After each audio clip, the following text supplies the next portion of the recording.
ખજૂર દૂધ બનાવવા માટે આપણે જોઈશે પહેલાં દૂધ, કાજુ બદામના કટકા અને કટ કરેલો ખજૂર, જે આપણે આવી રીતે કટિંગ કરી લીધો છે. હવે આપણે સૌથી પહેલાં દૂધને ગરમ થવા મૂકશું. આપણે લો ગેસે આ દૂધ ગરમ થવા દેવાનું છે. વચ્ચે હલાવતા રહેવું. જો બહુ ફેટવાળું દૂધ હોય તો નીચે બેસી જાય. ગેસની ફ્લેમ આપણે લો જ રાખવાની છે.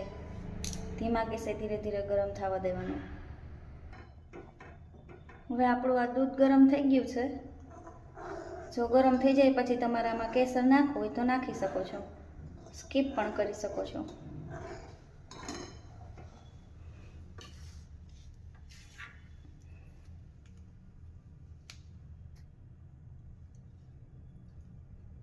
હવે આપણે આમાં જે આ કટિંગ કરેલા ખજૂર હતા એ આમાં ઉમેરી દેવાના છે.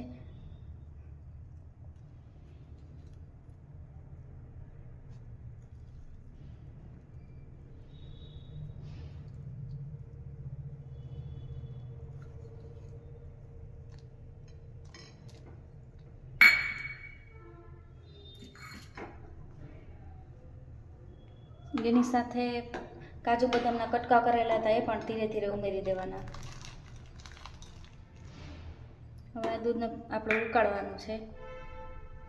જો તમારે 3 ગ્લાસ દૂધ બનાવવું હોય ખજૂરવાળું તો એમાં તમારે 3.5 ગ્લાસ દૂધ લેવાનું છે. અને ખજૂર તમને ન પસંદ હોય પણ સ્કીપ કરી શકો છો. એમનેમ કાજુ બદામવાળું દૂધ પણ લઈ શકાય. અત્યારે શિયાળામાં આ દૂધ હેલ્થી કહેવાય, ખજૂર ગરમ હોય એટલે.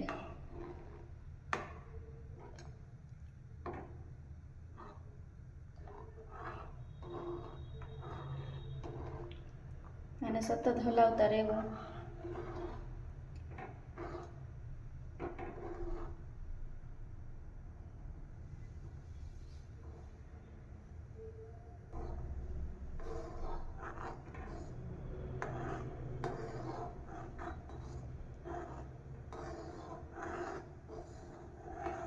અત્યારે બારે પણ આ દૂધ મળે છે, પણ આપણે ઘરે બનાવેલું હોય તો આપણે ખાતરી રહે કે આપણે ચોખ્ખું બનાવ્યું છે.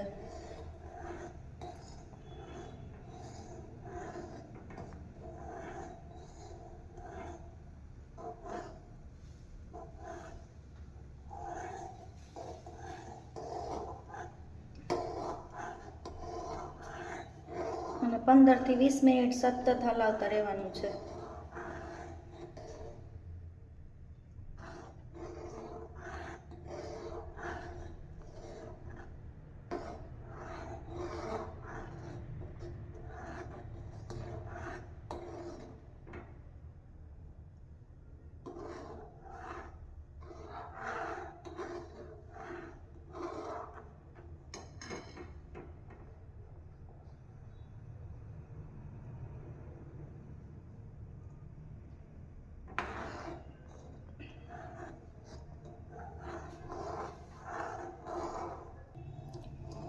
આ દૂધમાં કોઈ જાતની ખાંડ નથી ઉમેરવાની. એટલી મીઠાશ તો ખજૂરમાં હોય જ છે, એટલે હાલે, ખાંડની જરૂર નથી પડતી. હવે લગભગ આપણું દૂધ તૈયાર થવા જ આવ્યું છે. હવે તૈયાર છે આપણું ખજૂરવાળું દૂધ તૈયાર થઈ ગયું છે. આપણે ગેસની ફ્લેમ બંધ કરી દેવાની.